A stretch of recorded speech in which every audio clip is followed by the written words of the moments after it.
Let's continue my previous subject on investing costs and now move on to other key category of costs, and that will be taxes.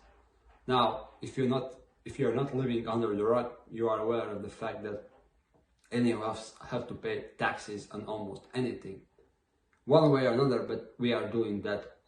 And world of investing is no different. Here, everyone who makes some money in financial markets, regardless of what they are doing, they have to pay some taxes in one way or another. Of course, the amount of taxes you pay and way how these taxes are calculated could vary, and it varies. But fact remains same. This is a thing we practically cannot avoid. And of course, the way and amount how you pay have profound impact on your long-term performance. Because let's face it, for instance, if you have to pay 10 or 15% tax on the earnings which you are taking out of your account, to speak rather crudely, in tax world it sounds quite different, but this is in simple terms. That's one thing, because in that way you could hold your money in your investment and securities accounts for 10 or 20 years, return all your profits and make taxes only on that difference, which is calculated at that one time when you are fixing your profits and taking your money out. Consider this with possibility when you have to make taxes for every transaction you make. And if you make transaction in like a couple times a month, you will, and the rate is like 25%. Well, I don't have to make you some sort of calculation to say that these two differences, like one guy has 15% rate and he pays only when he takes money out, which is once in 10 years. Another guy when he has to pay like 30% rate and he's taxed every time he makes a transaction.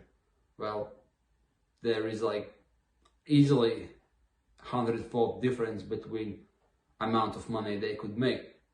And that's the thing, if you calculate that compounded effect, it came substantial even with slight adjustments in either direction. So I am not a tax attorney, and I certainly cannot advise you in your financial situation on matters of taxes, because it depends hugely on where you live, what's your tax rate, whether you have progressive taxes, how are you incorporated and whatnot. And I really don't know things about each viewer that I have. But what I can say is that you should seriously take some time, hire some expert who is knowledgeable in these things, and ask him to make the best tax plan for your asset management, if it's possible. Now, it is possible, and you should certainly do that. And please don't miss this subject, because there is a bit more variations of what you can do, especially if you have some money, comparing to investment costs, which is like transaction fees, because transaction fees are more or less tied to your investing strategy and the way how you approach markets. And if you are making certain transactions, you will probably be paying certain amount of fees, and it's really difficult to overcome that, because in the essence most brokers charge rather less similarly, and if you have similar approach you will be there. But with taxes you could make a difference. You could go as a private individual, you could incorporate yourself, you could move money to other jurisdiction, you could structure your funds as some sort of pension scheme or insurance, which probably will have some tax effects, and it will allow you to accumulate your capital by making some monthly installments for extended period of time, which are pre-taxed, which means that that sum could be larger than the sum which will be given to you via salary or dividends after taxes. And there are hundreds and hundreds of other similar factors which you can sort of adjust and make it more efficient.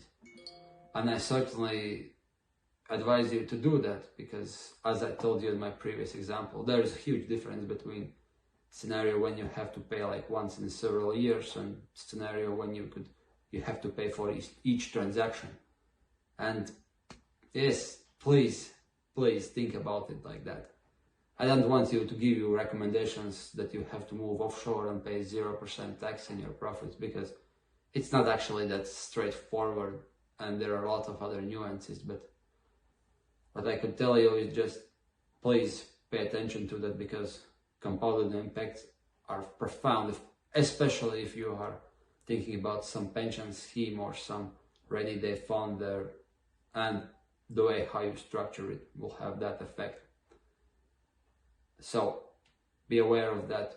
Make sure you are following all the nuances which is important in your respective country or region about these issues, because this is widely discussed subject. This is not something I took out and we're about to surprise you for some insights which you never know. No, this is very widely discussed topics, and there have to be a lot of people who could help you, especially in tax area.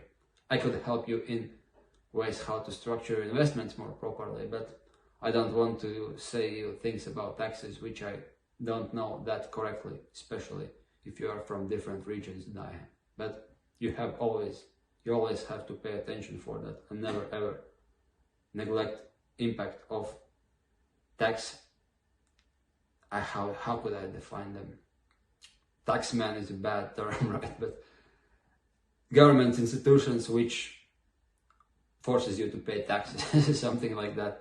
Because as one smart man said, this is mother of tail risks. If you mess your taxes, there could be huge problems. So respect that, and never underestimate their ability to force you to pay large sums of money which you don't want to pay. So be aware of that. Make sure you have the best structure there and use it correctly. And of course, make sure that you are following me and stay tuned for my next video in this issue. Thanks. Bye.